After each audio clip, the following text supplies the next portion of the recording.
Hello class, कैसे हैं आप सभी लोग। आशा करती हूँ कि आप सभी लोग अच्छे होंगे, खैरियत से होंगे और मेरी क्लास का लगातार मजा ले रहे होंगे। तो जैसे कि हम लोगों ने कल 5th क्वेश्चन पेपर स्टार्ट किया था, जिसमें हमने कुछ क्वेश्चंस कर लिए थे। आज हम उसी सीरीज को आगे बढ़ाने की कोशिश करेंगे और जितने ज्यादा हो सकेंगे उतने ज्यादा क्वेश्चंस करने की कोशिश करेंगे। तो चलिए शुरू करते हैं।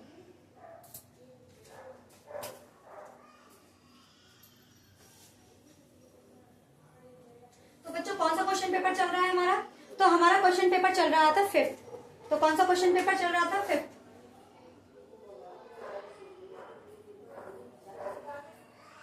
Question paper 5th। तो चलिए, सबसे पहला मैं क्वेश्चन लिख रही हूं आपके सामने। वो है ये, हमें दे रखा है बंटन। क्या दे रखा है बेटा? इसमें हमसे पूछा है बहुलक वर्ग है। हमसे बहुलक पूछा गया है, तो देख लेते हैं बेटा। सबसे पहले हमें देख रखा है प्राप्तांक और हमें दे रखा है विद्यार्थियों की संख्या।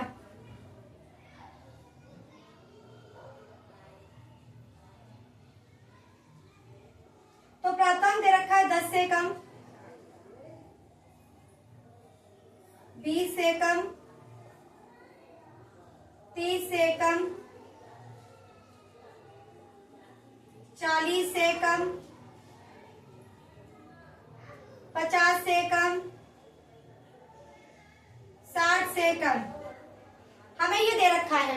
अब हमें दे रखी है विद्यार्थियों की संख्या। बेटा कितनी दे रखी है? 3, 12, 27, 57, 75 और 80।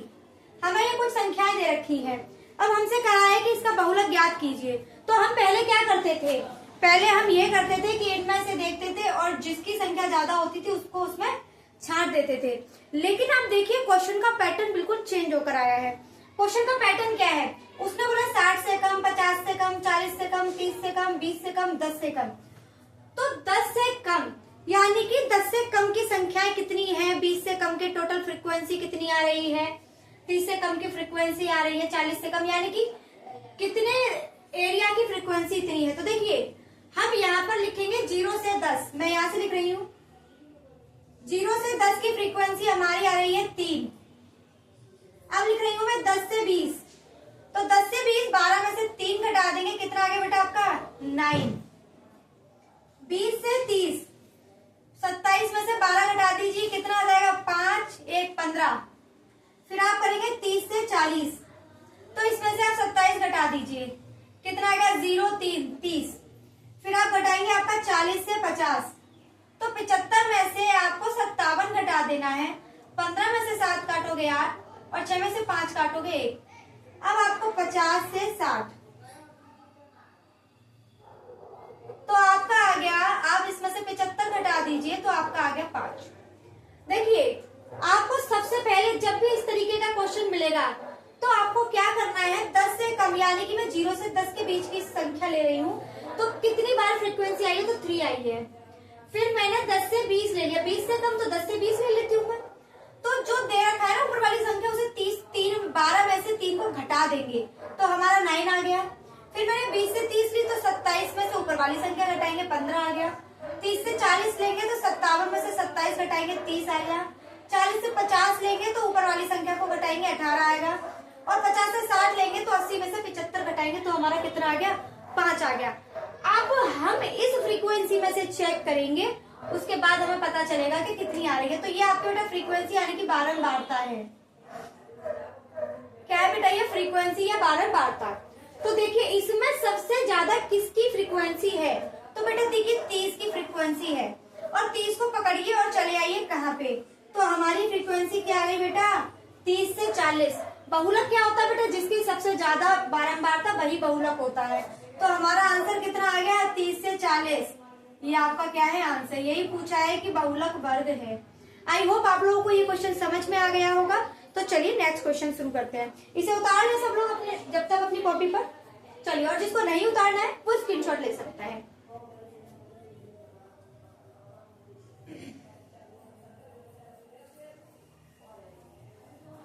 चलिए नेक्स्ट क्वेश्चन देखें बच्चों।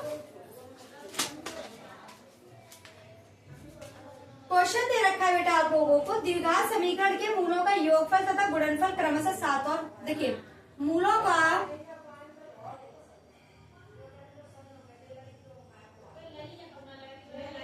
गुणनफल 7 है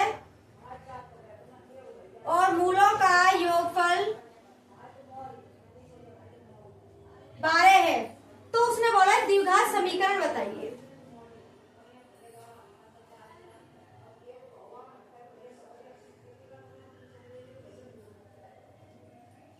हमसे ये पूछा है कि द्विघात समीकरण बताइए।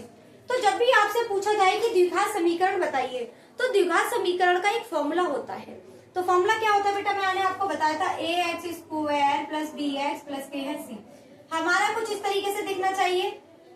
तो इस तरीके से दिखने के लिए हमें क्या करना होगा, तो हमको करना होगा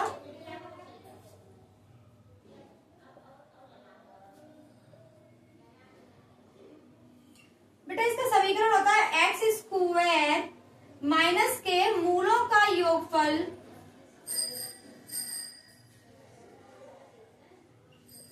प्लस मूलों का गुणनफल बराबर 0। अब हमें क्या करना है, जहां इसके आगे सॉरी यहाँ x और है ये, अब ये वाला आपको याद कर लेना या अपनी कॉपी पर नोट डाउन कर लीजिएगा। जब भी आपको इस तरीके का क्वेश्चन दिखे आप लोग को सेम ऐसे ही करना है।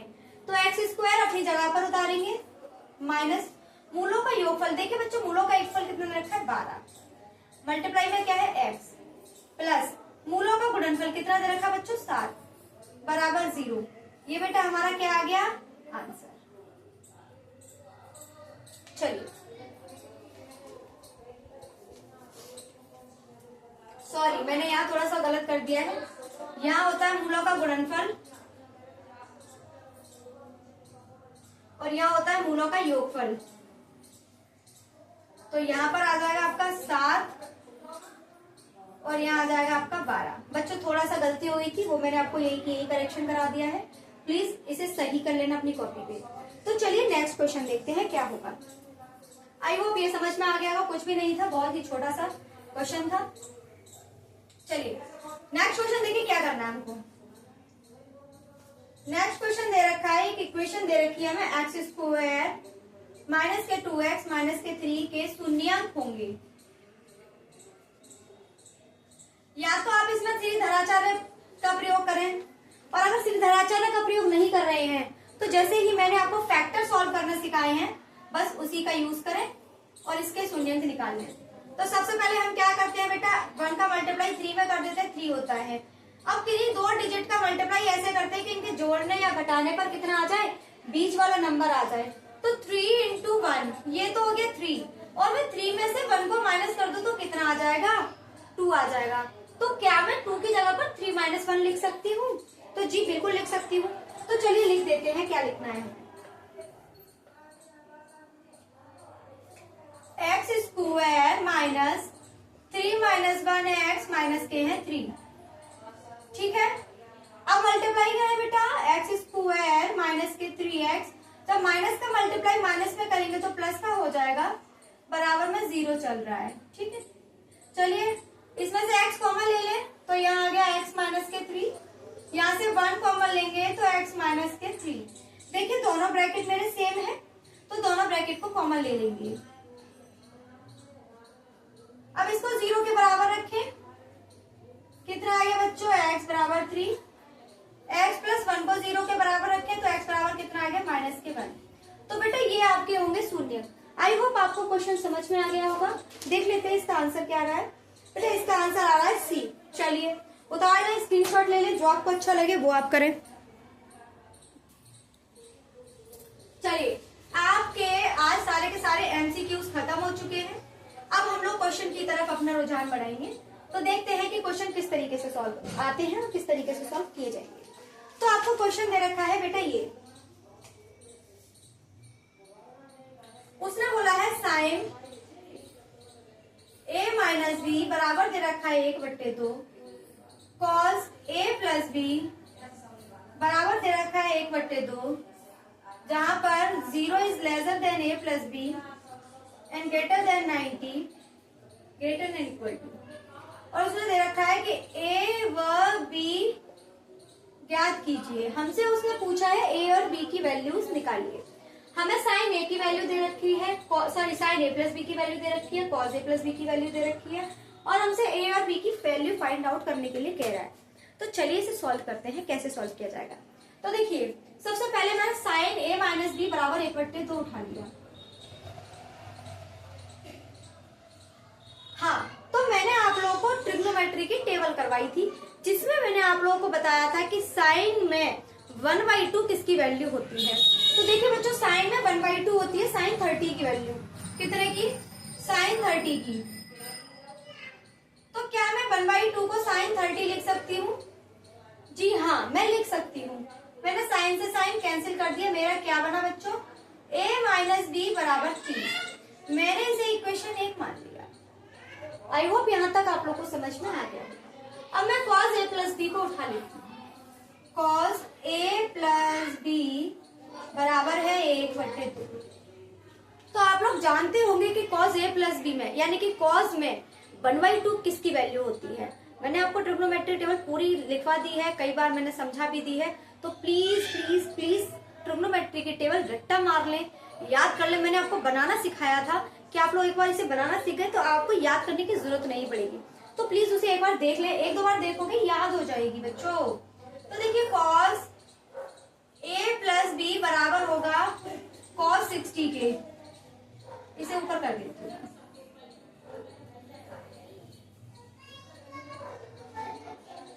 cos a प्लस बी बराबर होगा cos 60 के।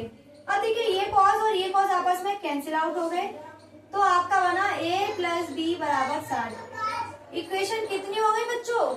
इक्वेशन 2 हो गई। अब जैसे ही हमारी ये इक्वेशन 2 होती है तो हम उन 2 को रख लेंगे, बाकी सबको हटा देंगे।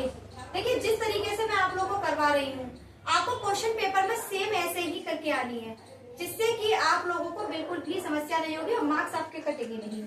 तो इक्वेशन 1 एंड 2 से a प्लस बी बराबर 60, a माइनस बी बराबर 30। चलिए सॉल्व करते हैं। कैंसिल हो गया, ये 2a हो गया और ये 90 हो गया। a बराबर कितना आ गया बच्चों? 45। क्या ये चीज समझ में आ रही मैंने कैसे किया? a को a में जोड़ा तो 2a हो गया, और जब मैंने 60 को 30 में जोड़ा तो कितना हो गया? 90 हो गया। और जब हम 2 का डिवाइड 90 में लगाएंगे तो कितना आएगा मेरा? 45 आएगा। अब देखिए a का मान समीकरण 1 में रखने पर रख दीजिए बेटा। तो a की वैल्यू कितनी है? 45 प्लस के है b बराबर हो जाएगा 60। b को यही रखेंगे, जब हम बराबर के उस तरफ किसी वैल्यू को ले जाते हैं तो वो वैल्यू माइनस में जाती है। तो 60 माइनस के है 45। तो b बराबर कितना आ गया बेटा? 5 और 4 के। b बराबर कितना आ गया बच्चों आपका? 15। तो हमारे पास 2 वैल्यूज निकल के आई, एक हमारी 45 होगी और एक हमारी कितनी होगी? 15 होगी। आई होप आप लोगों को ये क्वेश्चन अच्छे से समझ में आ गया होगा। तो चलिए नेक्स्ट क्वेश्चन की तरफ मोड़ते हैं अपना। इसे उतार लें आप लोग।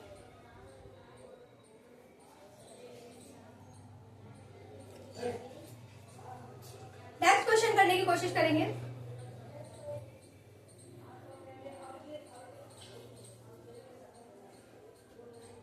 तो देखिए नेक्स्ट क्वेश्चन क्या है। क्वेश्चन है 10 वर्ष पहले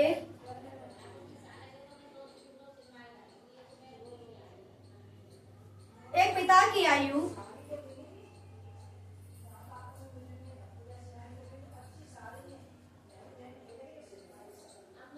अपने पुत्र की आयु के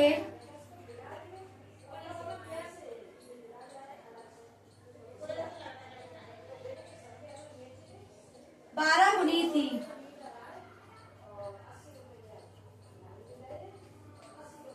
परंतु 10 वर्ष बाद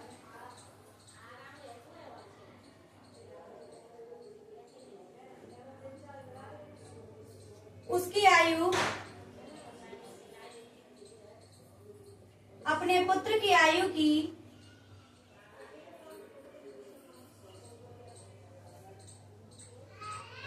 2 गुनी होगी।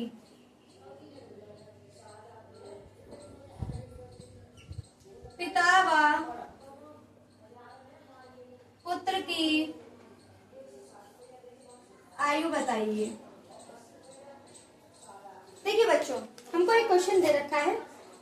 ये क्वेश्चन जितना लंबा लग रहा है ना उतना ही सरल है और उतना ही मजेदार है। 10 वर्ष पहले एक पिता की आयु अपने पुत्र की आयु की 12 गुनी थी।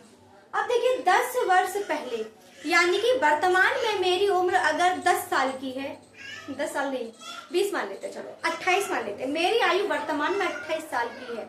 तो पिछले यानी कि पहले 10 वर्ष पहले यानी कि अभी से 10 वर्ष पहले निकल जाएंगे। तो 28 में से हम कितना माइनस करेंगे 10, तो कितने पे आ जाएंगे बेटा 18 पर। तो मैंने क्या किया, अपनी वर्तमान उम्र में से पुरानी वाली एज को माइनस किया। तो इसी तरीके से हम क्या करते हैं, इसमें भी जो हमसे बोला जाएगा पहले तो माइनस कर देंगे। अब मैं बोलूंगी कि जैसे मेरी आज उम्र है 28 साल, तो आज से 10 वर्ष बाद तो उसमें 10 जोड़ेंगे तो मेरे कितने 38 साल के बाद की बात कर रही हूँ मैं। तो ऐसे ही हम जब भी ये क्वेश्चन बनेगा, जब भी बोले आपसे 10 वर्ष पहले, तो जो वर्तमान एज मान रहे हैं आप या दी गई है उसमें से 10 घटा दीजिए, और अगर बोले 10 वर्ष बाद तो उसमें 10 जोड़ दीजिए। आई होप आप लोगों को ये बात समझ में आ गई होगी। तो देखिए इसको कैसे करते हैं। तो माना पिता व पुत्र की आयु, माना पिता व पुत्र की आयु x और y है। मैंने मान लिया पिता की आयु को x और पुत्र की आयु को y मान लिया। अब उसने बोला है कि पिता की आयु अपने पुत्र की आयु के 12 गुनी थी। कब? 10 वर्ष पहले, यानी कि 10 वर्ष पहले। आज जो वर्तमान आयु है ये बेटा वर्तमान आयु, पिता व पुत्र की वर्तमान आयु 10 वर्ष पहले पुत्र की आयु की 12 गुनी थी। क्या आप लोगों को ये समझ में आ गया? इसे सॉल्व कर लेते बेटा। 12 का मल्टीप्लाई करूंगी, इसे इस तरफ ले आइए। x माइनस के हैं 12y, माइनस के 120 प्लस के हैं 10, तो ये आपका कितना हो जाएगा माइनस के 110। आई होप यहाँ तक आपको कोई समस्या, कोई परेशानी, कोई दिक्कत नहीं होनी चाहिए। तो चलिए यहाँ से आगे बढ़ते हैं। अच्छा, उसने बोला है परंतु 10 वर्ष बाद उसकी आयु अपने पुत्र की आयु की 2 गुनी होगी। 10 वर्ष बाद, मैंने जब बोला बाद, तो हम क्या करेंगे जोड़ देंगे।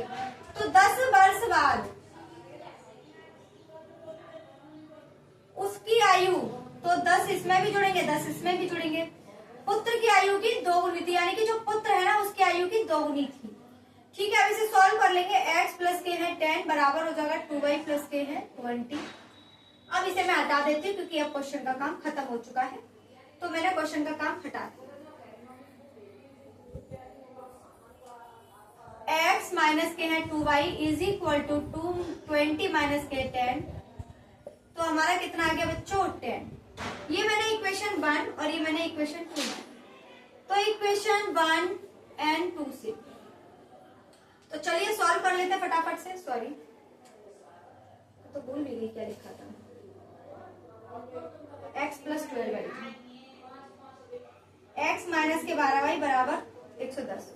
तो यहाँ पर लिख लेंगे x माइनस के हैं 12y बराबर माइनस के है 110, और यहाँ लिखेंगे x माइनस के 2y बराबर हो जाएगा 10। चलिए minus plus minus cancel out हो गया। 12 में से आप 2 को हटाएंगे तो आपका बचेगा बेटा 10y। अब आप यहां से ले लीजिए, 10 में 10 जोड़ेंगे तो कितना आ गया बेटा 120। 0 से 0 कैंसिल, तो y की वैल्यू कितनी आ गई बच्चों 12। यानी कि पुत्र की जो अभी इस वक्त आयु है वो बेटा पुत्र जो है वो 12 साल का है। अब हमें पिता की आयु पता करनी है, तो y का मान हम किसी भी एक समीकरण में रख देंगे। यही सॉल्व कर दूं तो y का मान समीकरण में रखने पर, तो x माइनस के है 12 मल्टीप्लाई 12 बराबर माइनस के 110। यहाँ दिख नहीं रहा है, मैं ऊपर ही करती हूँ। x का मान समीकरण 1 में रखने पर, तो मैंने रख दिया x माइनस के 12 मल्टीप्लाई 12 बराबर होगा माइनस के 110। चलिए बच्चों सॉल्व कर लेते हैं। x माइनस के 144, 110। अब हम 144 को उस तरफ ले जाएंगे तो बेटा मैंने आपको बताया था बराबर का ब्रिज जब भी माइनस पार करेगा तो उधर क्या हो जाएगा, प्लस हो जाएगा। तो कर लीजिए बेटा प्लस, माइनस के 110 प्लस के हैं 144। जरा घटा दीजिए बेटा 4 और 3, यानी कि पिता की आयु आ गई बेटा इतनी और पुत्र की आयु आ गई बेटा इतनी। तो पिता और पुत्र दोनों की हमने आयु निकाल ली है। आई होप आप लोगों को मेरा सेशन पसंद आया होगा। आज मैं छोटी ही क्लास रखूंगी, आगे मैं आप लोगों से मुलाकात होगी कल। तो आई होप आप लोगों को मेरा सेशन पसंद आया होगा, और अगर पसंद आया है तो लाइक शेयर और सब्सक्राइब करें, और जो चीजें प्रॉब्लम क्रिएट कर रही हैं उनको कमेंट बॉक्स में लिख दें। और हाँ, मैं एमपी टेट के लिए बेटा मैथमेटिक्स लाने वाली हूँ। जो भी बच्चे मुझसे जुड़ना चाहें वो जुड़ सकते हैं, और एमपी टेट में अपने आउट ऑफ आउट मार्क्स लाने के लिए तैयार रहें। तो आपका बहुत बहुत धन्यवाद। चलिए आपसे विदा लेते हैं।